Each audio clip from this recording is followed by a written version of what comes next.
Hello everyone. So this is our third Physio TV classroom segment on the same topic which we have started in the last two segments. So in the beginning we saw about ergonomic risk and work-related musculoskeletal disorder. And then yesterday we discussed in short about the how to assess the capacity, that is the specific role of a physiotherapist, and also how to or why is there a need to do a return to work assessment. Today and tomorrow and the subsequent sessions, we are going to look into the intricacies of the functional capacity assessment, work conditioning, and work hardening. So as you have seen that in every session, we are talking of ergonomics. The objectives of this session is going to be, by the end of the class, all the audience or the viewers should understand what is ergonomics and ergonomics risk factors. That will be a revision from the last class, and ergonomic risk management, as well as work conditioning, which is the main core of this class.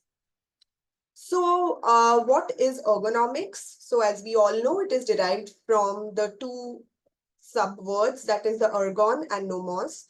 One means work and the other means laws. Therefore, it is the study of laws governing work. So it is the study of aligning the needs of a job with the ability of the worker and work environment to provide the most efficient workspace while simultaneously reducing the risk of injury. So what we want to ensure under ergonomics is that the productivity is taken care of, the work quality is taken care of, the workspace is efficient, and at the same time, the risk of injuries as minimum as possible. So what are these risk factors which may lead to any faulty or any risk to the worker? So risk factors are basically defined as actions or conditions that increase the likelihood of injury to the musculoskeletal system. So since we are physios, we would want to focus our views and our assessment specifically to the musculoskeletal system, but nevertheless, there are other systems also which may be at risk. But we as physios would like to precisely look into the risk factors which may lead to any injury in the musculoskeletal system. Alternately, another definition of risk factors is workplace situations that cause wear and tear on the body and can cause injury. So what happens is over a period of time, there could be certain postures, incidents, certain repetitive work which can cause wear and tear of any part or joint of the body. And then finally, it can lead to any major injury. So how are these risk factors divided? So there's a small table which talks about three categorization of the risk factors. The first one is always the biomechanical exposure. So when we speak of repetitive motions, high forces, postures, deviations from neutral body alignments. So body alignment is something which we as physiotherapists, if you remember that when we had learned all our therapeutic maneuvers, like say the passive movement, the suspension therapy, massage, etc. So always one of the key principles used to be the alignment of the therapist body, because that is our occupation. So the point I'm trying to make here is this particular segment of alignment or of the body during working is something which is being taught to us also during our training days of bachelors. When we are giving therapeutic maneuvers to our patients, even we have to take care of the alignment of our body. So therefore, the faulty postures or poorly designed workplaces or repetitive motion or high forces, all these deviations which will lead to any fault in the neutral body alignment can, over a period of time, can become a major risk factor under the category of biomechanical exposures. Second category is psychosocial stressors. Psychosocial stressors at work include factors such as high perceived workplace stress. Now, this is one component which a lot of time we as physios, occupational health therapists, we tend to not assess it through any objective or subjective outcome measure. We tend to think that, okay, we have to do more with the body alignment, postures, pain, that's it. But workplace stress as perceived by the worker can actually become a very, very important risk factor in a in a long duration if not taken care of. Now, I am not claiming that we are the ones who are part of the solution also, but definitely we can help the worker plan the solution. And always, as I have said before, that anything, right from your risk analysis to your management to now conditioning, hardening, everything is a teamwork in occupational health. Physiotherapist alone will not be sufficient to ensure successful return to work. Okay. So coming back to the psychosocial stressor, so workplace stress also has to be analyzed. Any low perceived social support. By social support here, we mean that support from the peers, support from bosses, subordinates, all of that, and perceived job control and time pressures. So a lot of times deadlines, of course, deadlines are important, but if those deadlines are perceived as major stressors, always we have to find ways of coping and assist the worker. First, we have to assess it and then followed by assist the worker to how to manage with it. And finally, the third risk factor are individual risk factors. So they could be non-modifiable like gender, age, and some modifiable risk factors like how the worker is planning the leisure time, or if the worker has some leisure time at workplace or not, any additional domestic workload, any additional stressor, which otherwise also is not kind of not helping or rather adding on to the stress of the worker. So all these individual risk factor, including the demographic data and the family data and all of it has to be noted down, because only when we have taken a good assessment, a good analysis of the risk factor, only then we'll be able to manage it skillfully and efficiently.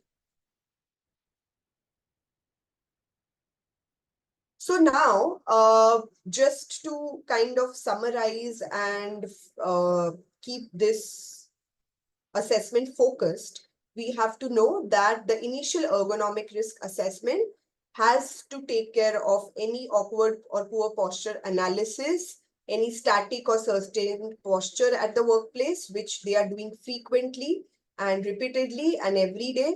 If there is any forceful exertion which is associated with the work on a 8-hour or a 9-hour job, any repetitive motion which the worker is doing. Of course, if there is an element of vibration, that can be an additional risk factor, and any contact stress when constantly a particular part of the body is in contact for longer duration and followed by causing any injury due to contact stress. And finally, the environmental factors. We discussed about extreme temperatures. So now coming to the management part. So here the goal or the objective is always to reduce the chance of injury. Work tasks has to be designed to limit exposure to ergonomic risk factor. So because initially we have to do a good risk assessment, ergonomic risk assessment, and then we have to take care of the exposure of this risk. So we have to design our management in such a way that we need to limit. We cannot eliminate always because some things are not in our hands, but definitely we have to try and limit the exposure of these risk factors as much possible. It is also important that controls are matched to the level of the risk. So the controls also have to be matched to the level of the risk. If the risk is low, moderate, or high, based on that. So this is referred to in under occupational safety is hierarchy of control. So the first three approaches in this hierarchy are known as the hard barriers, and the next three approaches or the last three approaches in this hierarchy of control is known as the soft barriers. So for your better understanding, this is the diagram we can refer to. So as you can see that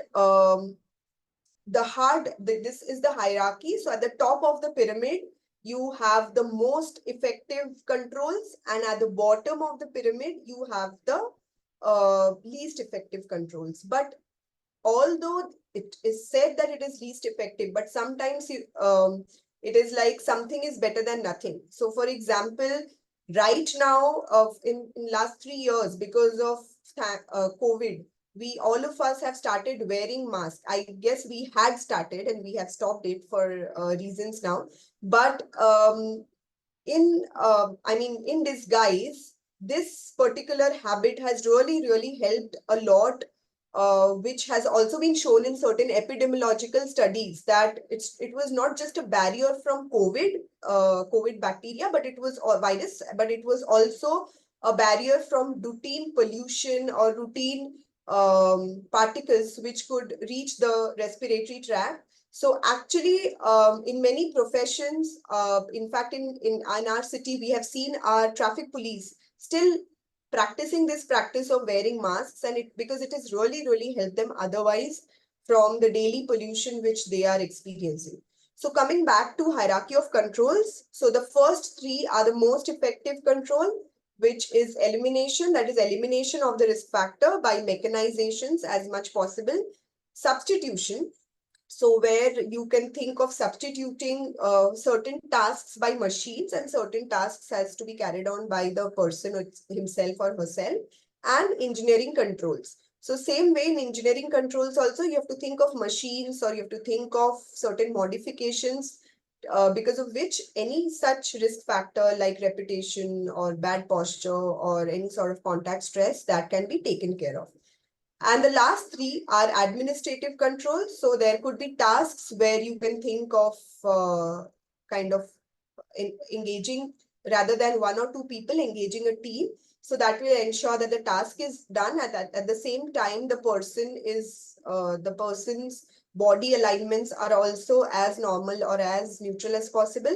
In administrative controls, there could be initiatives of giving job rotations. So especially in housekeeping, nursing, in many other occupations, if the worker is being rotated in different job for different job timings and different job profiles, so automatically that ensures that certain risk factors get a break.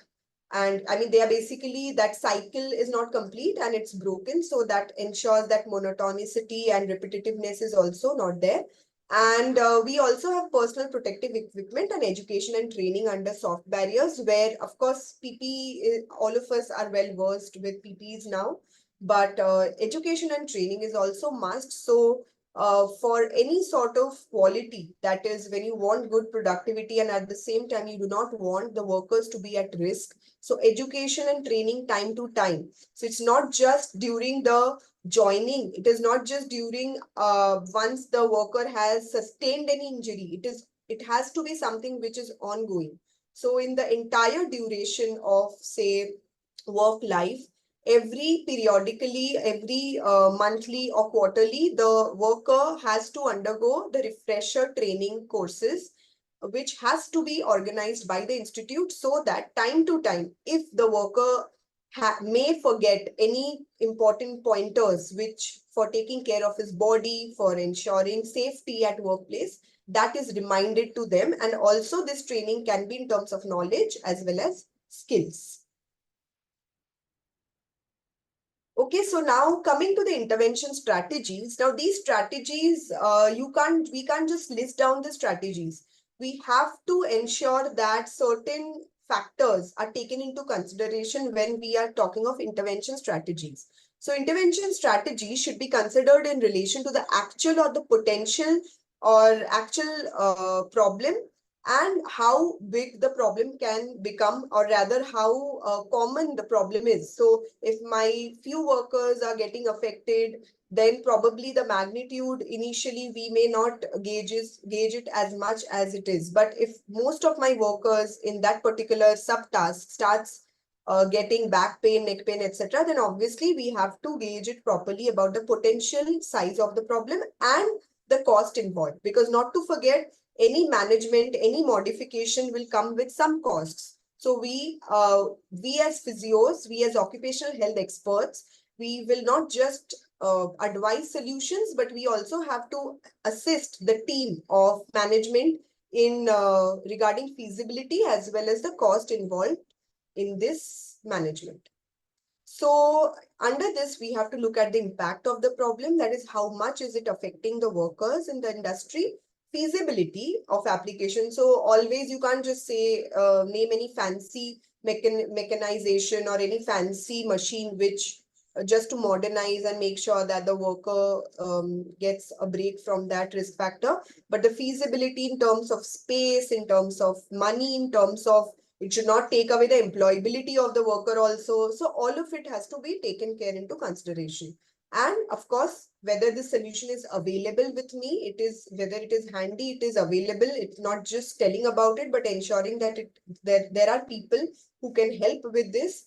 And of course, cost. So the solutions also have to be cost effective in terms of management's budget and planning. So evaluation of changes. So every time we have to reassess the situation. So just giving any solution is not enough. We have to keep reassessing if that management or solution has actually brought about difference in the worker's perception, the worker's symptoms, in overall work productivity. That also should not be hampered.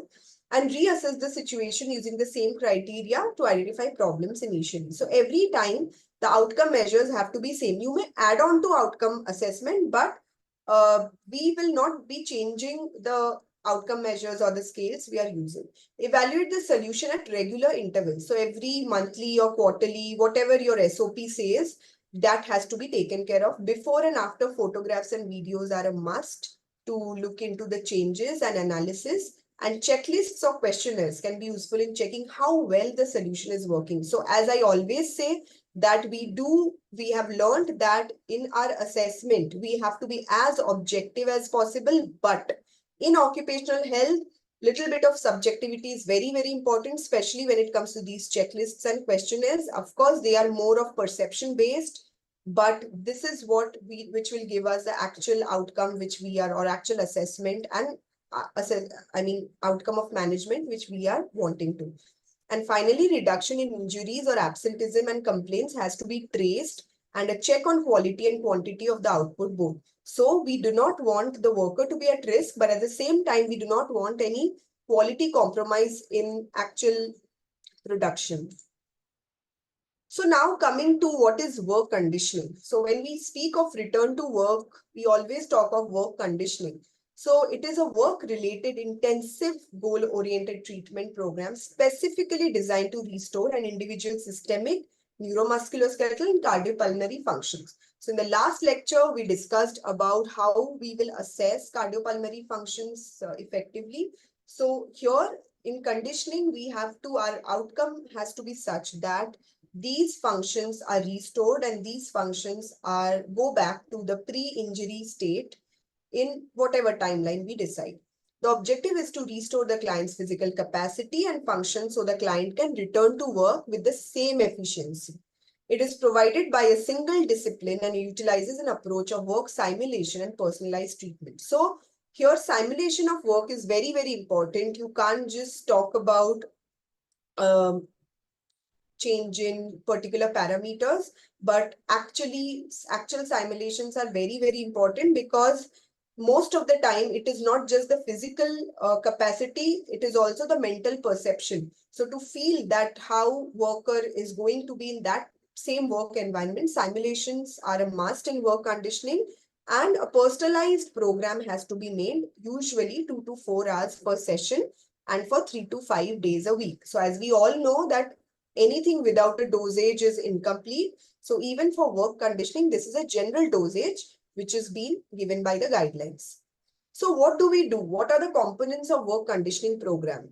So as we can see, it is nothing different as we have the health related physical fitness parameters. Same way, some parameters are common to fitness. So we have to look into strength, flexibility, aerobic endurance.